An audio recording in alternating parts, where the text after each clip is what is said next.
Hello everyone, my name is John Sierra and I am a Tolkien scholar, at least that's what they tell me. And I gotta tell you guys something, I am not in a good mood. I'm in a terrific mood. I'm in a fantastic mood, and I'll tell you guys why. We've been keeping track of how the channel is doing, and I started this, like just about a year ago now, and it's been doing great is basically what I'm getting at. And we've been talking about this a little bit on here and a little bit in some other venues as well, but the channel is really starting to pick up in a really good way, and we have attained our first major goal of 500 subscribers, and I want to thank all 500 of you for coming by and helping me out with this. The next goal is 1,000 subscribers, and I'll get into what that means in just a second. I don't want to take up too much of your time before we get to our reading and before we get to our questions, of which we have quite a lot to do today. But basically what it means is that I can now monetize the channel, and I do a lot of different things.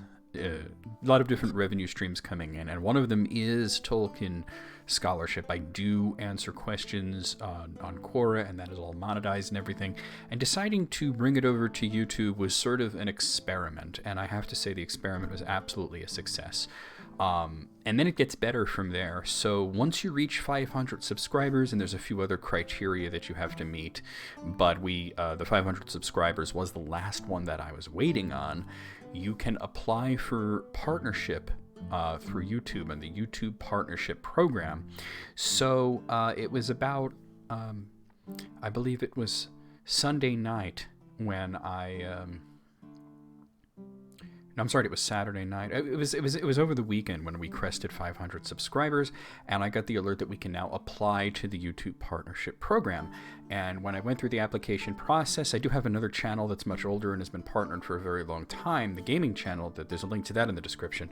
But it was very different back then. They approached you, there was no application, it was very different. So I went through the whole process, and it said that it would take them typically around a month to reply, so that I would have to wait like a full 30 days or more to get an answer as to whether they will partner the channel. And from looking around in places like Reddit and whatnot to see what other people's experiences have been with partnering with YouTube in this modern era, they said that yes, it really does take a month. It always takes a month.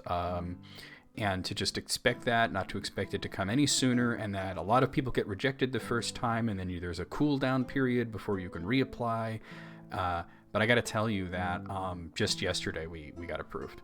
So after a day and a half, because it was really just a day and a half that it took to get approved. And I take that as a ringing endorsement of the channel. I take that as whoever at YouTube, when it looked at it, they looked at the analytics and the content and everything, and they were happy with what they saw, and they were like, yes, this guy gets to be partnered. Now, there are two tiers of partnership, and I'm going to talk more about that in future videos, but that we are at the first tier where we can have memberships. Now, I haven't opened it quite yet because we're going to be brainstorming, and it's not just me. There is a team behind this now, and we're going to be upgrading the quality of everything. I have an editor, and we're going to be upgrading the quality of everything. You're going to see a lot of cool upgrades to the videos and different types of videos and everything, now that we know that this experiment has been a success and hopefully will continue to be a success. And like I said, I thank all of you guys for the successes that we've had. And pushing towards that milestone of 1,000 subscribers where we can have ad revenue. And I know nobody really likes ads. You don't want to watch them. You're waiting to hit the skip button and everything. But that is how YouTubers make money, and that is how we can continue to do this at the high level that we plan on doing it. Yeah, so we're going to be pushing for that 1,000 subscribers over the next little while. We are partnered. You are going to see memberships open up. Of course, it is not required, but we are going to be coming up with some cool little perks, hopefully, for people who would like to become members on the channel. It seems to be modeled a little bit more after Twitch now, where there can be emotes and stuff like that. So we're working on all that. I said, there is a team now, and we are working on all that. But let's get into the current video. But I just want to say thank you for helping me reach that milestone of 500 subscribers and becoming a YouTube partner on this channel. I wasn't sure if it was going to happen at first because the growth started out extremely slow, but then it started to speed up and speed up and speed up, and here we are. So let's get into our reading. And today, I decided that since we're celebrating, we're going to read a little bit of the Fellowship of the Ring, specifically the part at the beginning from Bilbo's birthday party. I want to read the part with Bilbo's speech. Since we're having a little bit of a celebration, why not enjoy Bilbo's celebration? Let's see, it's near the beginning here. So, oh, nope, that's after his speech. Let's go back a bit. Okay, here we are.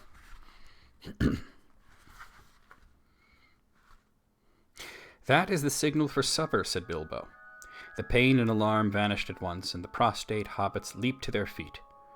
There was a splendid supper for everyone, that is, except those invited to the special family dinner party.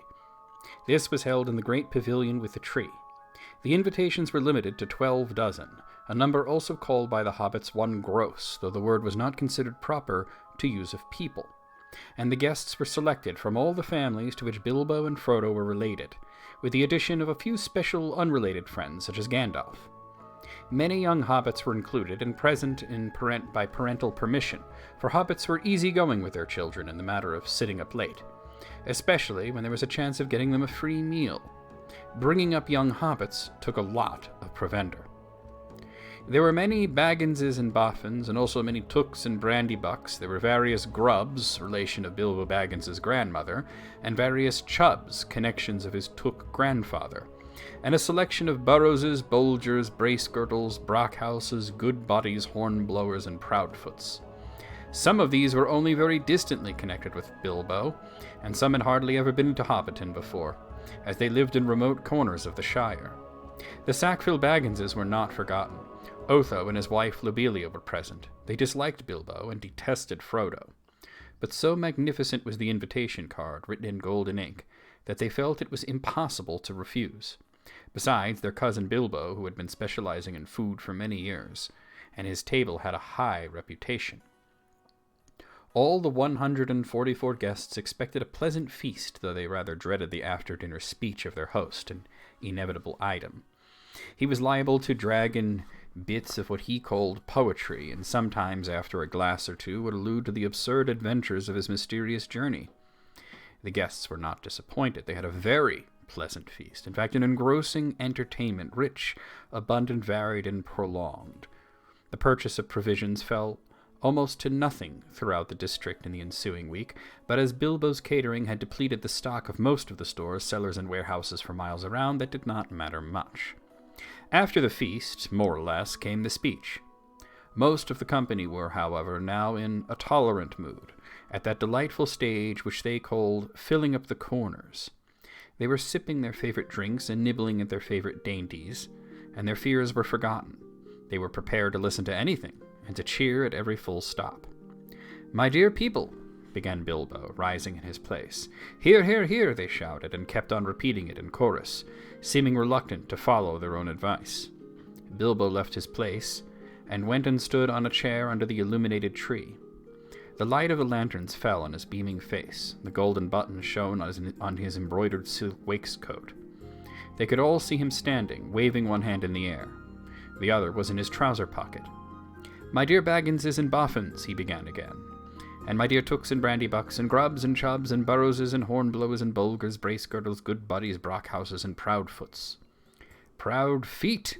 shouted an elderly hobbit from the back of the pavilion. His name, of course, was Proudfoot, and well merited. His feet were large, exceptionally furry, and both were on the table. "Proudfoots," repeated Bilbo. "Oh, so my good Sackville Bagginses that I welcome back at last to Bag End. Today is my 111th birthday. I am 11 today. Hooray, hooray, many happy returns," they shouted, and they yammered joyously on the tables. Bilbo was doing splendidly. This was the sort of stuff they liked, short and obvious. "I hope you're all enjoying yourselves as much as I am." Deafening cheers, cries of yes and no. noises of trumpets and horns, pipes and flutes and other musical instruments. There were, as had been said, many young hobbits present. Hundreds of musical crackers had been pulled. Most of them bore the mark Dale on them, which did not convey much to most of the hobbits, but they all agreed they were marvelous crackers. They contained instruments, small but all of perfect make and enchanting tones. Indeed, in one corner, some of the young Tooks and Brandybucks, supposing Uncle Bilbo to have finished, since he had plainly said all that was necessary, now got up an impromptu orchestra, and began a merry dance tune. Master Everard Took and Miss Melilot Brandybuck got on a table, and with bells in their hands began to dance the Springle Ring. A pretty dance, but rather vigorous. But Bilbo had not finished. Seizing a horn from a youngster nearby, he blew 3 loud hoots. The noise subsided. "I shall not keep you long," he cried. Cheers from all the assembly. "I have called you all together for a purpose." Something in the way he said this made an impression. There was an almost silence, and 1 or 2 of the Tooks pricked up their ears. "Indeed, for 3 purposes. First of all, to tell you that I am immensely fond of you all, and that 11 years is too short a time to live among such excellent and admirable hobbits." Tremendous outburst of approval.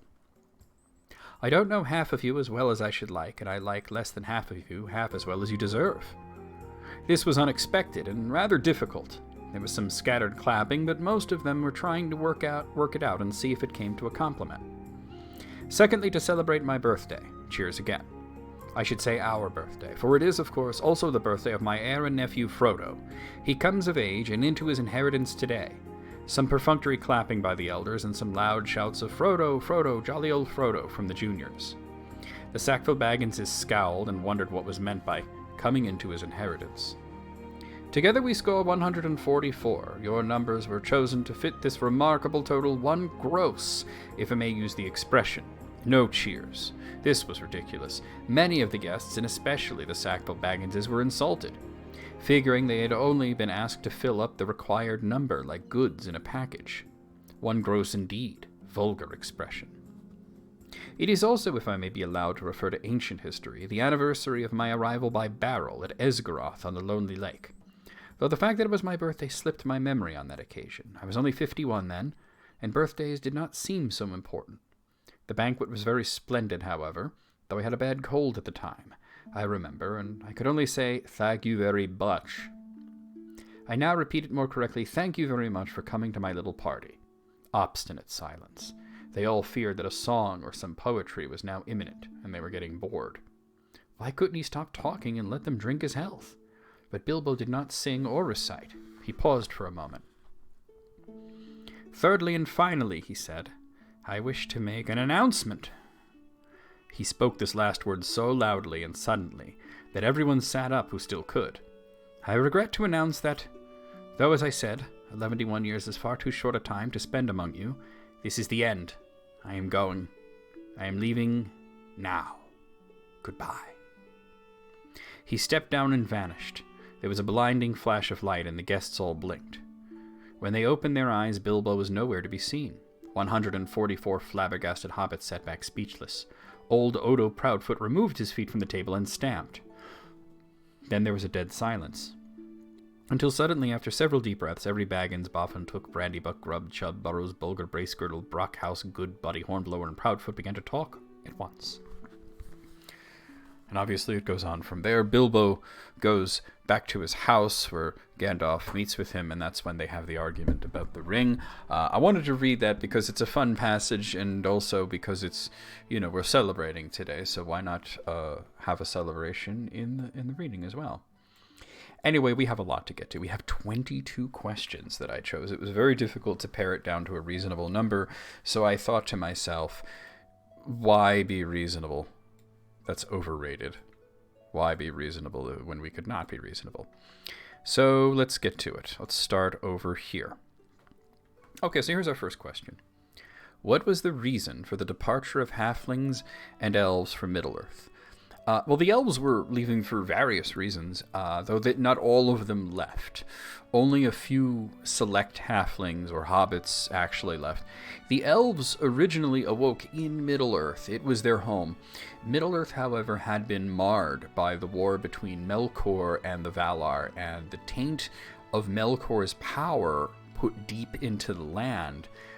Due to this, the Valar decided to migrate as many elves as they could, or that were willing to go with them, to the uttermost west, what's called the Undying Lands. Many of the elves went, but there were others who did not. Some came from Aemon back to Middle-earth as exiles, though most of these were forgiven and allowed to return after the War of Wrath. There were some others that were not. By the end of the Third Age, the only elf that we know that was still sort of banned was Galadriel, though she earned her place back by denying the One Ring. And we have a question about that later. So many of the elves are just returning home, or they're leaving Middle-earth in the now capable hands of men. Still others would stay there, though the taint of Melkor would cause them to eventually fade, which means that their bodies would give up and they would become old, and their bodies would sort of fade away after some time, and they would become houseless spirits. Hobbits are not allowed to sail west as they are mortal, though there were exceptions made for those that bore the One Ring, which is why Bilbo and Frodo, and then later on, eventually Samwise, were allowed to sail to the west. There were no other hobbits that were invited. Okay, next question. In Tolkien's works, are Ainur able to take forms like machines? Is their fauna interchangeable from flesh to metal, etc.? Could they? Probably yes. Would they? No. The Silmarillion mentions that the Ainur took upon themselves forms as of the children of Iluvatar, clothed in bodies that had genders that would match their temperament. Though they could cast aside these bodies and be in their own naked spirit form with no diminishment, but it is also mentioned that they can cloak themselves in forms of majesty and dread, and that's at their whim. Could this possibly include machines? Yes, I don't see why not. But they would not do this, for they had little, if any, concept of machines at all, and machines were not Tolkien's favorite thing, if we're being honest. So while there's nothing stopping them from doing such a thing, I don't see why they would. Okay, next question. Okay, this one's a bit of a doozy. I like this question, though. Can you list what is the darkest event in Tolkien's Legendarium? The darkest moment in the whole story. Two words for you. Cabed Neramarth. You know the story if you've read The Children of Húrin. If not, I'm going to speak about that. If you don't want to be spoiled on The Children of Húrin, you might want to use the navigation bar to go to the next question. So here we go. Túrin slays the dragon, but when retrieving his sword from the dragon's breast, the dragon's blood splashes onto him, and it burns him, and he passes out from the pain. His wife, Niniel, arrives and tries to revive him, but believes that he is dead. You can, of course, understand in that moment her grief and her pain. Before she could discover that her husband, who she knew by the name Turambar, was actually still alive, the dragon, who was also still alive, revives, and with his dying breath, he says the one thing that will shatter her mind. So I'm going to read you the relevant passage from The Children of Húrin. The moon then was riding in the south unclouded, and the light was cold and clear. Coming to the edge of the ruin that Glaurung had wrought, Niniel saw his body lying there, and his belly grey in the moonsheen. But beside him lay a man. Then, forgetting her fear, she ran on amid the smouldering wrack, and so came to Turambar. He was fallen on his side, and his sword lay beneath him, but his face was wan as death in the white light. Then she threw herself down by him, weeping, and kissed him, and it seemed to her that he breathed faintly, but she thought it but a trickery of false hope, for he was cold and did not move, nor did he answer her.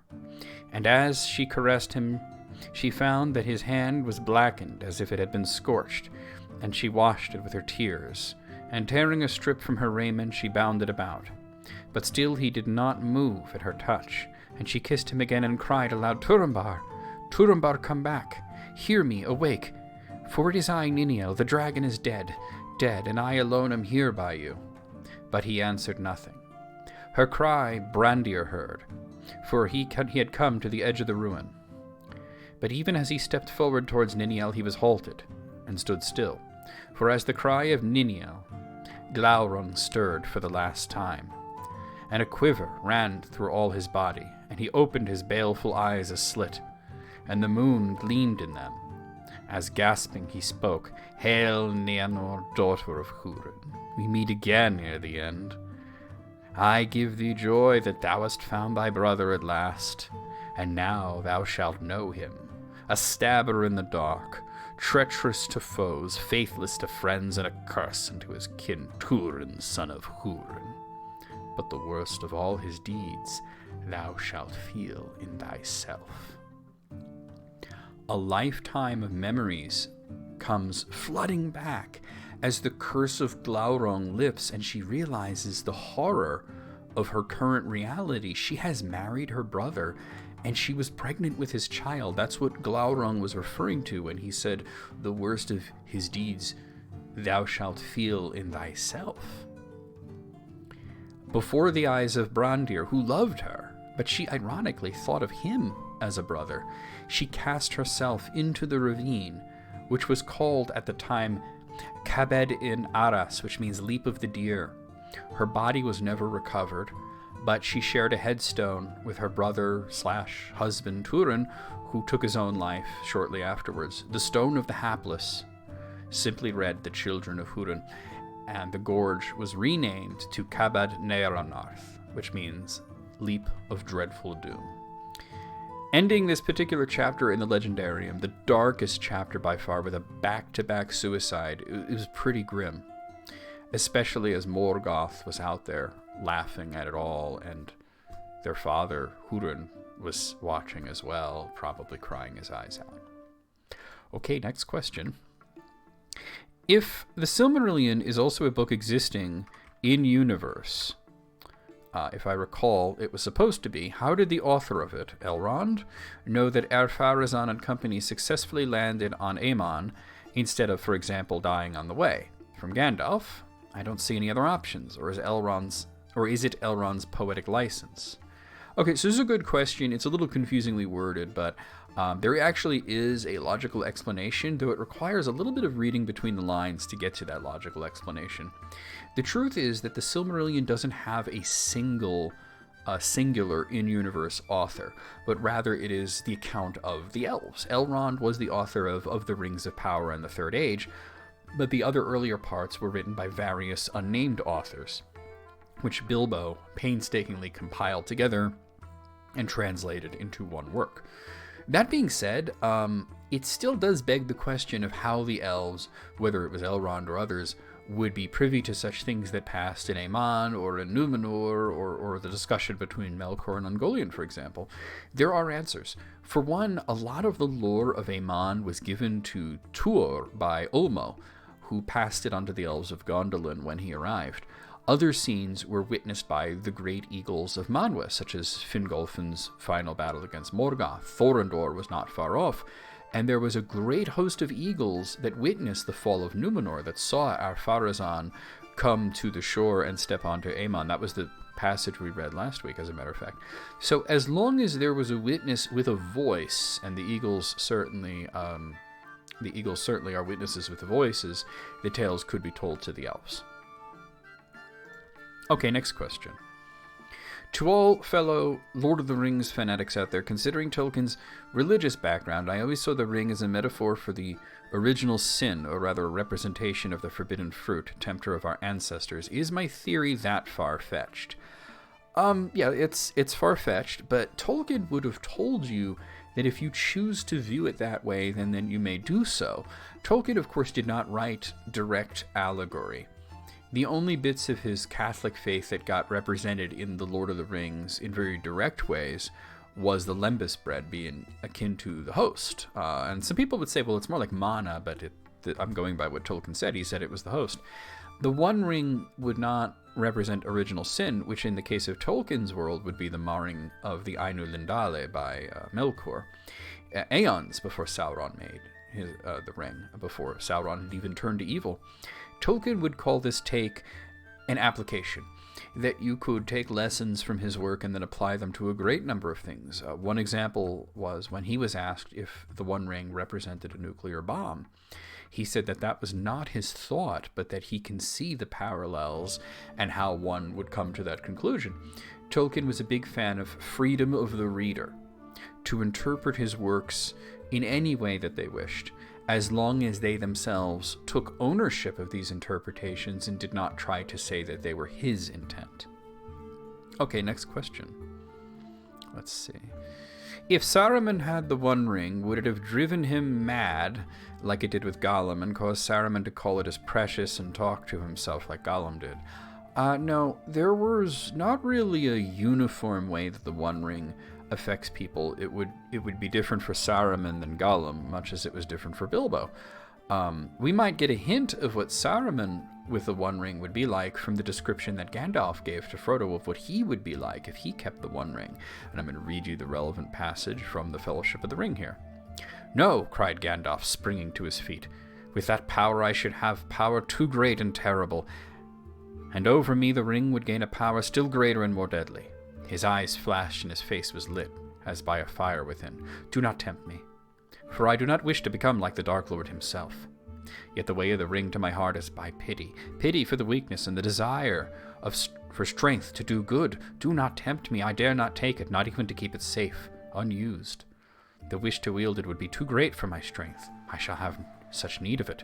Great perils lie before me."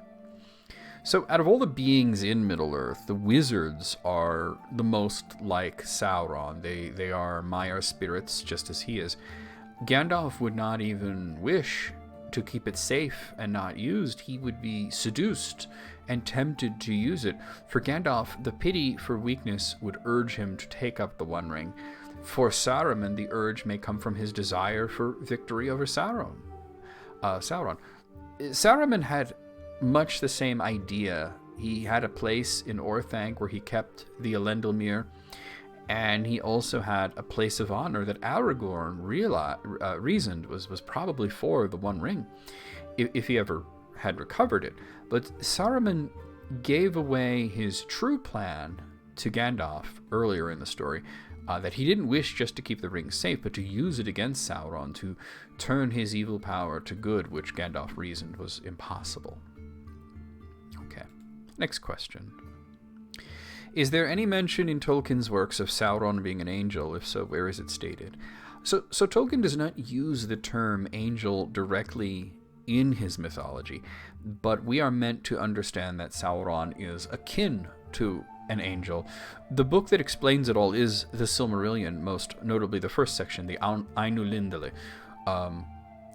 Tolkien lays out the hierarchy of his cosmology. There was a Luvatar, and that's God, who created the Ainur, and those are the angels. The word angel is not used directly. Ainur is the Elvish word that means holy ones, but this is the parallel that he created. In his letters, he more explicitly stated that the Ainur were angelic in nature. Beyond that, the Ainur who descended into the world were split into two groups based off of the magnitude of their power, their beauty, and their grace.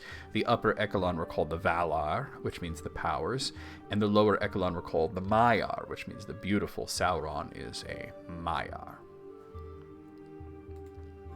Okay, next question. Let's see. How did Luthien knock out Morgoth and the Balrogs and maybe even Sauron if they all heard the music of the Ainur, which likely would have been more powerful than even the strongest of elves could come up with? Well, it's sort of apples and hairnets in this case. Luthien came to Morgoth's throne room, and with her dance, she put all of his court to sleep.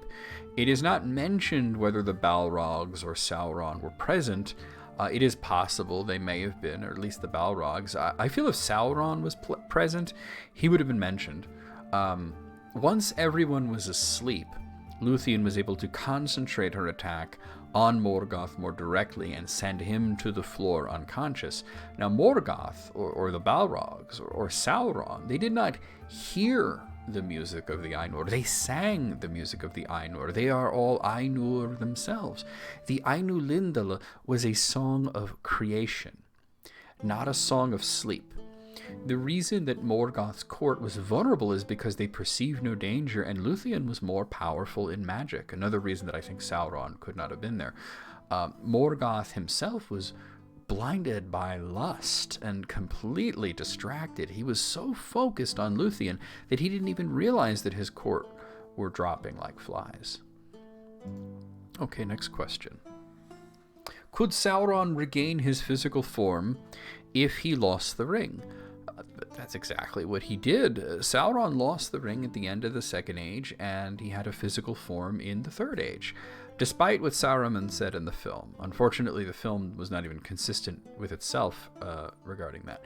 Sauron was the necromancer of Mirkwood. He was described by Gollum, who even described specifically that Sauron had a missing finger.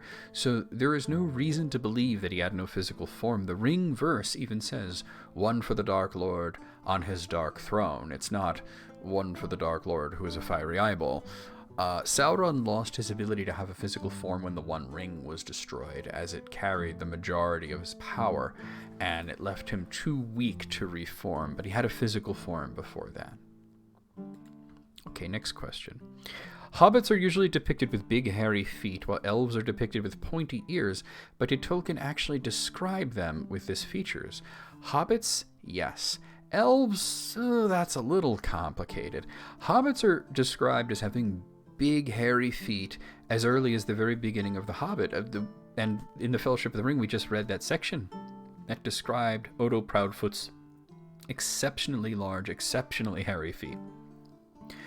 And, of course, it was detailed again in the beginning of The Lord of the Rings, aside from what I had read. There is no question there. 100% they got big, hairy feet. Elf ears. That's a little harder to pin down. The Hobbit does not mention pointed ears. The Lord of the Rings does not mention pointed ears. And the Silmarillion does not mention pointed ears. However, Tolkien once said in a note to his publisher that hobbits had pointed ears. And he used the description elvish to describe the hobbit's pointed ears. To some, this implies that Tolkien was acknowledging that his elves have pointed ears. To others, it was just a general ambiguous statement. Elvish is a common term for pointed ears outside of Tolkien's writing. Tolkien also insisted that aside from a certain degree of beauty, there was no physiological distinction between elves and men. So that would suggest that the elves do not have pointed ears. The best evidence for pointed ears comes from the Etymologies, which is a linguistic manuscript that predates The Lord of the Rings and refers to the Quendian ears as more pointed and leaf-shaped than human. This manuscript was not published until after Tolkien died, and the idea of elves with pointed ears predates its publication due to the fact that the general public just thinks elf and they think pointed ears.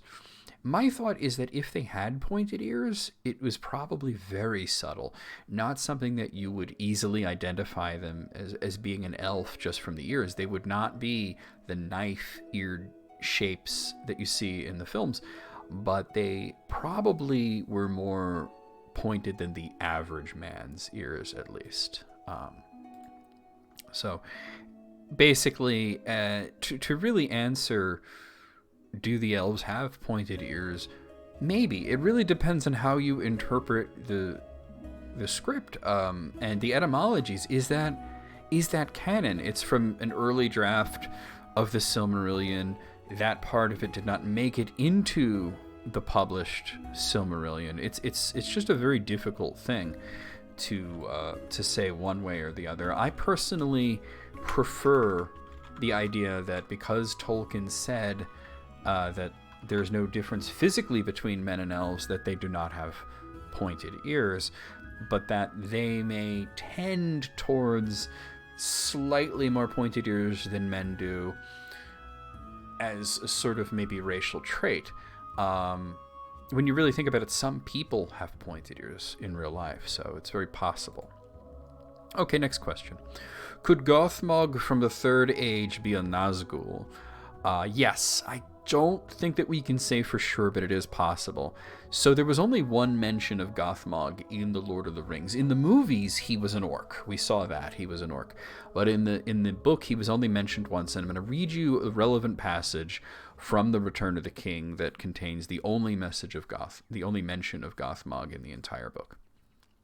Not too soon came their aid to the Rohirrim, for fortune had turned against Eomer, and his fury had betrayed him. The great wrath of his onset had nearly overthrown the front of his enemies, and great wedges of his riders had pressed clear through the ranks of the Southrons, discomfiting their horsemen and riding their footmen to ruin. But wherever the Mumakil came, there the horses would not go, but blenched and swerved away, and the great monsters were unfought and stood like towers of defense, and the Haradrim rallied about them. And if the Rohirrim at their onset were thrice outnumbered by the Haradrim alone, soon their case became worse, for new strength came now streaming to the field out of Osgiliath. There they had been mustered, for the sack of the city and rape of Gondor, waiting on the call of their captain. He now was destroyed, but Gothmog, the lieutenant of Morgul, had flung them into the fray, Easterlings with axes and Varyags of Khan, Southrons in scarlet, and out of Far Harad black men like half-trolls with wide eyes and red tongues. Some now hastened up behind the Rohirrim. Others held westward to hold off the forces of Gondor and prevent their joining with Rohan. So, as the Rohirrim and Gondor are running rampant on the field, the forces of Mordor looked to their captain, but he was now destroyed, referring to the Witch King. Gothmog takes charge and tells them what to do, essentially meaning that this lieutenant of Morgul was second in command to the Witch King, at least on the field of battle. This may suggest that he was a Nazgul, though he may have been a man, a black Númenórean like the Mouth of Sauron, or even a very high-ranking orc. Some have even theorized that he is a Bulldog, a fallen Maiar in orc form, though I personally find that to be very unlikely. Personally, I lean more towards the fact that Gothmog, Third Age Gothmog, is a man. Because he has a Sindarin name, he very well may have been one of the Nazgul, but we really don't have anything to go on. That is the only mention of Gothmog in The Lord of the Rings. Like I said, they made him much more of a character in the film, which I don't think was a bad idea. And they had to depict him as something, because Tolkien scholars have argued for literal decades about what Gothmog actually is. And because of that, and because we don't really know and it's up in the air, it was perfectly valid to say that he was an orc. So Peter Jackson's version could as well be very valid. Like I said, I think he's a man. I think he's more like the Mouth of Sauron. Okay, next question.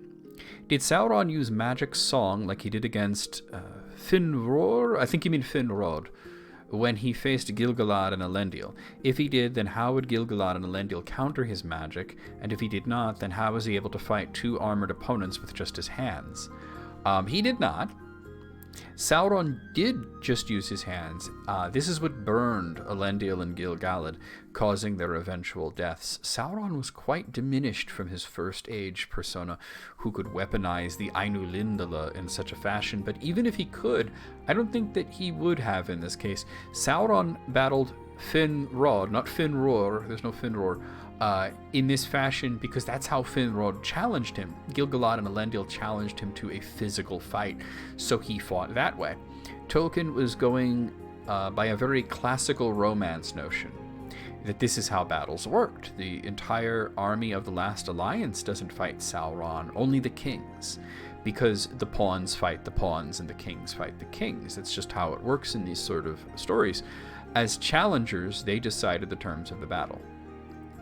Okay, next question. Why didn't Gandalf play along when he realized Saruman had turned to the dark side, being as wise as he was? So basically what you're saying is, why didn't Gandalf lie? And that is because a normally honest person doesn't make a very good liar. I'll draw your attention to the tale of the One Ring and how Bilbo found it. He told the tale to the dwarves, once he was forced by circumstance to reveal the ring to them, that he won a riddle contest with Gollum, who wished to give him the ring as a prize. Gollum regrettably could not find the ring. Bilbo had already found it and decided to keep that quiet, so he just asked to be led out instead, and Gollum happily led him out. The tale was good enough for Thorin and them, but once Gandalf heard it, he knew that it was a bunch of hogwash. Bilbo was not a very good liar, and Gandalf was not an enraptured audience, but a concerned third party. He could tell the story was not the truth, and he spent many years badgering Bilbo about it until he finally broke down and told the truth. The truth wasn't even that different. Gollum was nastier, and he flew into a rage when he couldn't find the ring, and Bilbo found his way out by following Gollum invisibly. People who are honest, like Bilbo, they don't lie very convincingly to someone who is going to actually scrutinize them. The fact is, even if Gandalf had managed to fool Saruman, he would be stuck there doing Saruman's bidding rather than stuck on the roof. If anything, forcing Saruman to put him on the roof gave him an escape route. It's not as if Gandalf could just say that he was stepping out to the store and then run out, so he wouldn't have worked. Okay, next question. What is the relationship between Celebrimbor and Elrond? Well, let's trace the genealogy between the two, because they are indeed related. Celebrimbor's father was Curufin, and from there Curufin's father, which would be Celebrimbor's grandfather, would be Feanor. Feanor had a half-brother named Fingolfin. That would make Fingolfin Celebrimbor's half-great-uncle. Are you still with me? So one of Fingolfin's sons was named Turgon, which would make Turgon Celebrimbor's half-first cousin once removed. Turgon's daughter was Idril, which would be Celebrimbor's half-second cousin. And from there, Idril's son Tur would be Celebrimbor's half-second cousin once removed. From there, you just stack up the removed parts. So from Tur, we go to his son Earendil, which is a half-second cousin twice removed. And finally, Earendil's son Elrond, which would be Celebrimbor's half-second cousin thrice removed. Okay, so they're barely related. But there you go. Next question. Were there jungles in Middle-earth? Yes. Though they were pretty far away from the locations that The Hobbit and The Lord of the Rings took place in. Middle-earth was a lot bigger than what the map shows. It's a supercontinent that represents an ancient and mythological version of Europe, Africa, and Asia. When The Hobbit was being written and set in a more contemporary past, they even mentioned China, which was later changed to the East of East in a later revision. So basically what happens is all of the stories, The Hobbit, The Lord of the Rings, even the Silmarillion, take place in the section of Middle-earth that we would call Europe, but there are sections that would represent Asia, and there are sections to the south that represent Africa, so there would be jungles, just not in the Europe section. Okay, next question. Was Sauron aware of the elves leaving Middle-earth for the Undying Lands? If he was, why did he not attempt to prevent it? He was aware, and he had no desire to prevent them from leaving. He was encouraging them to leave. The elves were being driven out of Middle-earth by the shadow, not boxed into Middle-earth. Elves leaving means that there's less elves to worry about in Middle-earth. So his forces were attacking from the east, trying to drive the elves to Lindon, where they would have no choice but to sail to Aemon and leave Middle-earth in Sauron's hands. All right, next question. Here's the one from the thumbnail, from The Lord of the Rings. What is so terrible about the Dawn, according to Galadriel? There's nothing terrible about the Dawn, but Peter Jackson changed her speech for dramatic effect.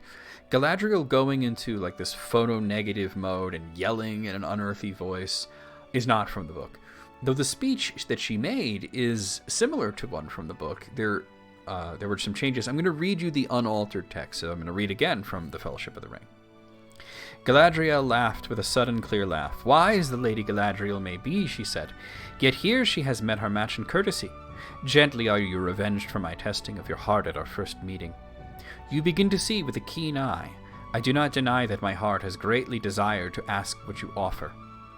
For many long years I have pondered what I might do should the great ring come into my hands, and behold, it was brought within my grasp. The evil that was devised long ago works on in many ways, whether Sauron himself stands or falls. Would that not have been a noble deed to set to the credit of the ring, if I had taken it by force or fear from my guest? And now at last it comes. You will give me the ring freely. In place of the Dark Lord you will set up a queen. And I shall not be dark, but beautiful and terrible as the morning and the night, fair as the sea and the sun and the snow upon the mountain, dreadful as the storm and the lightning, stronger than the foundations of the earth, all shall love me in despair.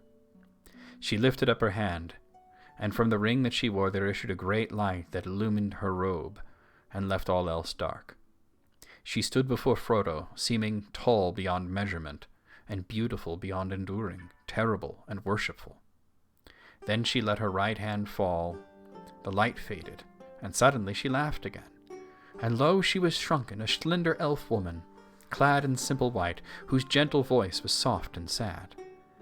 I pass the test, she said. I will diminish, and go into the west, and remain Galadriel. So, it was not terrible as the dawn, but beautiful and terrible as the morning and the night. And this is an allusion to an important bit of Arda's history, especially as it relates to the elves. First, there was no morning and no night. There was just the spring of Arda, where Middle-earth was lit by two great lamps. Once they were cast down by Melkor, Middle-earth was put into darkness, and this was before the elves awoke. And the Valar retreated from the land, and when the elves awoke, they took as many elves as they could with them to Aemon. They created the two trees as light sources, but in Middle-earth there was only darkness, aided only by the stars, of which Varda created more to assist the elves. When Galadriel came to Middle-earth, it was in perpetual darkness, but soon after the first sunrise happened, the dawn of the years of the sun, and also the awakening of men. Arian, who carries the sun across the sky, was beautiful and terrible. She was enticing enough that Tilion, who carries the moon, is drawn to her, but so radiant and bright that she's difficult to actually gaze at. And now, Arian carried the sun back and forth across the sky, because the world was a flat disk in the Elder Days, but she was told by the Valar to encircle Arda, to give Middle-earth a morning and a night, periods of darkness where the elves can behold the stars. But the darkness was also tainted by Morgoth, who made it terrible and fearsome, so the night is both beautiful and terrible as well. Galadriel, as the Lord of the Rings, would be a beautiful and terrible thing to behold, and she would be as beautiful and terrible as the morning and the night, a force of nature, and she would be adored even as her subjects despaired. That's why she turned down the ring. Okay, next question. Why did Finduilas fall in love with Turin Turambar if she was already betrothed to another elf? So this one comes up every once in a while, that the elves pretty much, as they say, mate for life. They fall in love once, they marry that one person, or they don't, but they only fall in love once. But you see there are some exceptions to it. And in this case, it was because Gwyndor, who was supposed to be her husband, he was likely thought dead, and they had never actually married. Normally, yes, elves only fall in love exactly once, and they marry, and if they can't marry who they love, they just don't marry at all, like Celebrimbor. This is the ideal, but life is not always ideal. It is very likely that Finduilas thought that Gwyndor had died, and as they never married, this left her open to the possibility of developing feelings for somebody else. Now, Gwyndor did return, but he was mutilated, and he was heavily aged, and you would think that the elves were above that sort of thing getting in the way, but they are the ones who hunted the dwarves, the petty dwarves, because they were ugly. Even after learning that the dwarves were not animals and actually living things with voices, they were still distrustful because they were unlovely. So it wasn't meant to be anyway. Finduilas did fall in love with Turin, and Gwyndor even encouraged this, thinking that Finduilas could save Turin from the curse of Morgoth, but he did not notice that Finduilas was in love with her. He thought of Finduilas like a sister. In fact, she reminded him strongly of his sister Lilith, who had long since passed away, not the sister that he married, the one that passed away before that. This is mirrored later, as he does marry his own sister, unknowingly, of course, winning her heart over Brandir, and she thought of Brandir as a brother. So it was a lot of irony going on in the story of the children of Húrin. Finduilas is one of the most tragic figures in all of Tolkien's universe. She thinks that she loses her betrothed, He comes back mutilated and aged. She falls in love with another. Her ex even approves of it, but then the new guy thinks of her as a sibling, and then she gets nailed to a tree by some orcs. Turin didn't even save her because he had it in his head that if he did, he would never see his sister again. Love can have some pretty devastating consequences. Next question. What would happen to Gandalf if he decided not to return to Valinor and remained living in Middle-earth as the Wandering Wizard? He, of course, could have done that. It's essentially what Radagast did. But he did his job so well that he was pretty much compelled to return. The wizards had very limited memories of the West and who they were before they came to Middle-earth, but the Valar put in a back door to this dilemma. If they were successful, they would be filled with the urge to return. So Gandalf, having stayed on mission and winning the war without interfering too much, basically he got the unquiet of Ulmo, the sea longing, the urge to sail to the west. It is possible that he could have resisted it through sheer force of will, but he had reasons to return in securing the safety of Frodo, Bilbo, and Sam, and he may have even had the foresight to tell them to eventually be on the lookout for Gimli as well.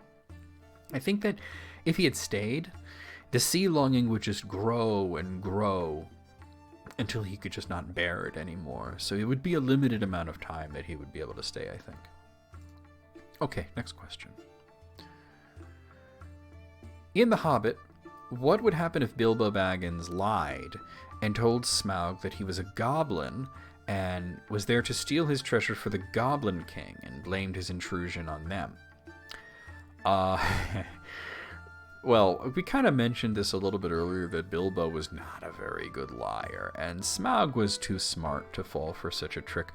The thing is, Smaug didn't just start throwing out fire and trying to kill whatever was talking to him because he was intrigued. He'd never run into a hobbit before. Smaug could not see Bilbo, but he could smell him, and he was intrigued by a new smell. The smell of hobbit was completely alien to him. Smaug probably knows goblin smell, and he would just call Bilbo out on his lie immediately. The dragon's sense of smell was so good that he was able to tell from smelling Bilbo. Even though he couldn't identify what Bilbo was, he was able to identify that Bilbo had been traveling with dwarves.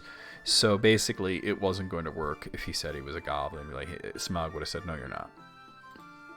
Okay. Next question. What is an example of, or what are some examples of providence in The Lord of the Rings? If you mean divine providence, there are many such examples. There are some small examples, like the Eagles of Manwë arriving at Morannon, the dream that Boromir and Faramir received, Sam's realization that Frodo was carrying what basically amounted to a Temu Silmaril right before it was needed, things like that. The large example of divine providence were what Tolkien called eucatastrophe, or an anti-doomsday moment that is meant to bring intense joy to the reader. The biggest was Gollum falling into the fire, taking the One Ring with him. Even though Frodo could not bear to part with the precious, it still got destroyed, and Gollum would not have been there if not for the patience, pity, and mercy that Frodo learned from Gandalf, who himself had learned it from the Vala Nienna. Okay, and one more question. Kind of hard to believe that I got 22 questions in under an hour, but here we are at the last one. Who were the humans who joined Sauron's armies, and why did they side with him, knowing that he wanted to kill all humans? Well, there were a lot of men that joined Sauron for varying reasons. Sauron never expressed any desire to kill all humans. Many different types of men joined Sauron, some by choice, such as the Corsairs of Umbar or the Black Númenóreans. They just liked Sauron. They were all about what he was all about. Others, though, such as the Haradrim and the Easterlings, were conquered by Sauron, and they were used as slaves or conscripted as soldiers. They didn't have a choice. This is why so many of them stopped fighting and just went home as soon as Sauron was defeated.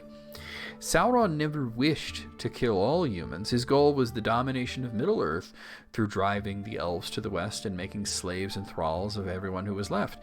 He wasn't out to kill everybody, except for the men of Gondor. He really didn't like them because they were his old enemy, Númenor, just with a new name. He wanted them gone. Of course, the Corsairs of Umbar were essentially men of Gondor as well, but they had defected to Sauron, so he was willing to work with them as long as they were loyal. So anyway, guys, if you got to this point in the video, and you're still watching, you must have enjoyed it. So please, hit the like button, subscribe if you haven't, help us feed the algorithm, because we are growing. We are growing and we are growing. Like I said, I mentioned early on at the beginning of the video that we were that we had reached 500 subscribers, that I had reached that milestone over the weekend, and right now, I'll tell you where we are right at this moment. We're at 514, so it's growing. The goal is 1,000, when we are a little bit more than halfway there, and then we can just sort of level up the channel again.